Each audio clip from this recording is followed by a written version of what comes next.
How to save edited audio in WavePad. First of all, make sure you have completed all your desired edits on the audio file and that is fully loaded into the timeline in the WavePad Audio Editor. Next, move your cursor to the top left corner of the screen and click on the File menu to access the saving options available within the editor.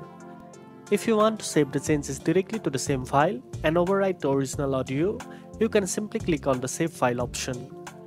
However, if you wish to preserve the original version and create a new file with your edits, then you should choose the Save File As option instead.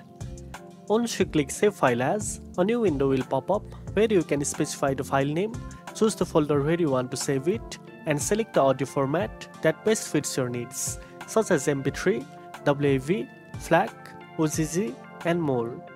Take a moment to confirm your settings, then click on the Save button to complete the process, and export your newly edited audio file to your selected location. And that's it. Now you know how to save edited audio in WavePad. If you found this video helpful, don't forget to like, share, and subscribe for more tech tips. Thanks for watching, and I'll see you in the next one.